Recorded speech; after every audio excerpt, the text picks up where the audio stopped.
السلام علیکم۔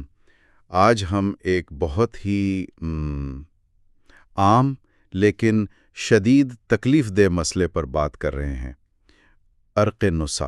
جی، سیاٹکا جسے کہتے ہیں۔ ہاں، سیاٹکا۔ یہ وہ درد ہے جو کمر سے شروع ہوتا ہے اور پھر پوری ٹانگ میں جاتا ہے۔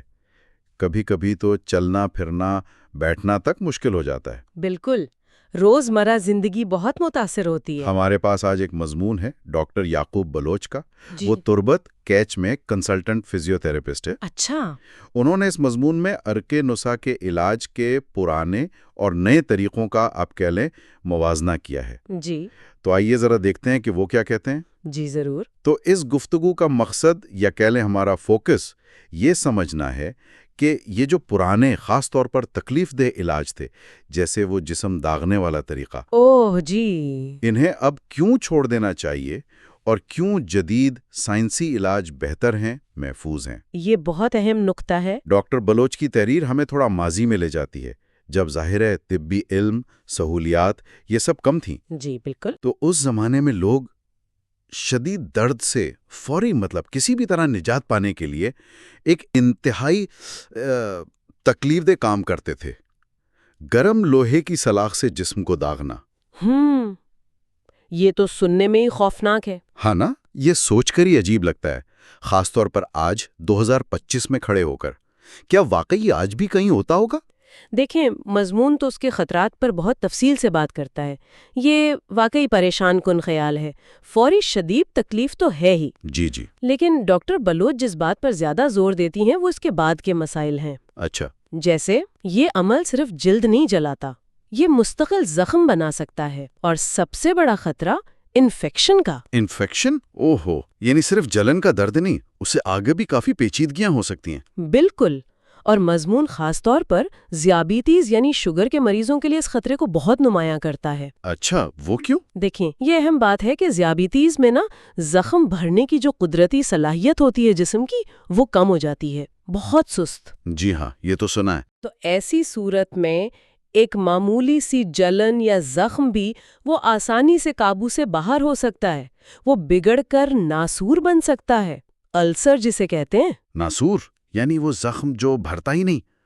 یہ تو بہت خطرناک لگتا ہے۔ جی ہاں، بہت خطرناک۔ اور اگر انفیکشن شدید ہو جائے اور وہ پھیل جائے جسم میں، تو ڈاکٹر بلوچ بتاتی ہیں کہ بعض اوقات نوبت یہاں تک پہنچ سکتی ہے کہ وہ متاثرہ حصہ یا عضو کاٹنا پڑ جائے۔ کیا؟ عضو کاٹنا؟ ایمپوٹیشن؟ جی، ایمپوٹیشن۔ صرف ایک جلن یا داغ کی وجہ سے؟ یہ تو واقعی اس پرانے طریقے کے خطرات کو ایک بالکل ہی نئی خوفناک سطح پر لے جاتا ہے جو ڈاکٹر بلوچ بیان کر رہی ہیں۔ بالکل۔ یہ جان کر تو واقعی دل دہل جاتا ہے۔ لگتا ہے کہ اس طریقے سے تو ہر قیمت پر بچنا چاہیے۔ بالکل درست، اور یہی مضمون کا مرکزی پیغام بھی ہے کہ اب سائنس نے ہمیں بہتر راستے دکھائیں، محفوظ راستے۔ ہمیں ان تکلیف دہ اور خطرناک طریقوں کی اب ضرورت نہیں رہی۔ تو پھر ڈاکٹر بلوچ کی تحریر جدید دور میں کیا راستہ بتاتی ہے؟ عرق نسا کے مریض کیا کریں؟ مؤثر اور محفوظ حل کیا ہیں؟ مضمون بالکل واضح کرتا ہے کہ جدید طب اور خاص طور پر فزیو تھراپی عرق نسا کے علاج میں بہت مؤثر ہے۔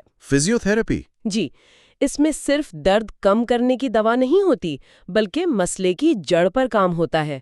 ایک ماہر فزیو تھراپسٹ مریض کی حالت کا پورا جائزہ لیتا ہے اور پھر مناسب ورزشیں تجویز کرتا ہے۔ اچھا، تو یہ ورزشیں کام کرتی ہیں؟ صرف وقتی آرام نہیں دیتی؟ نہیں، وقتی آرام نہیں۔ یہ ورزشیں عام طور پر ان پٹھوں کو مضبوط کرنے، ان میں لچک بڑھانے، اور سب سے اہم وہ جو سیاٹک نرو ہے جس پر دباؤ پڑ رہا ہوتا ہے، جی، اس دباؤ کو کم کرنے کے لیے ڈیزائن کی جاتی ہیں۔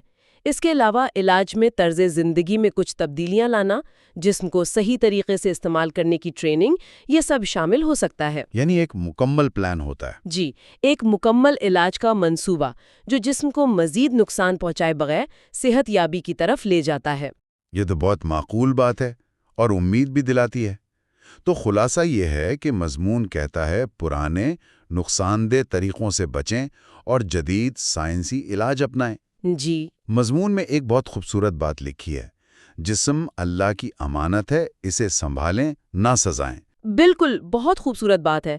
اور اگر ہم اس تحریر کے وسیع پیغام کو دیکھیں نا، تو یہ صرف عرق نساء کے علاج تک محدود نہیں ہے۔ اچھا۔ یہ دراصل آگاہی، میڈیکل لٹریسی، طبی شعور کی اہمیت پر زور دیتی ہے۔ یہ ہمیں یاد دلاتا ہے کہ جب ہمارے پاس محفوظ اور مؤثر سائنسی طریقے موجود ہیں تو صرف روایت یا سنی سنائی باتوں پر عمل کر کے اپنی صحت کو خطرے میں ڈالنا یہ کوئی سمجھداری نہیں ہے۔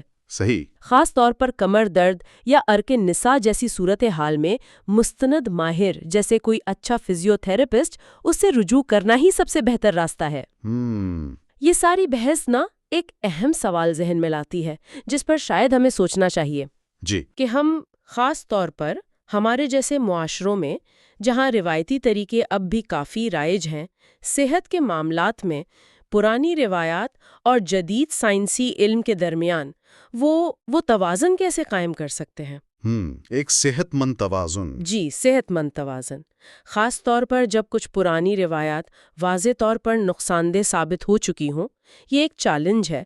اس کا تعلق صرف طب سے نہیں بلکہ تعلیم سے، معاشرتی رویوں سے بھی ہے۔ یہ واقعی ایک اہم نقطہ ہے غور کرنے کے لیے۔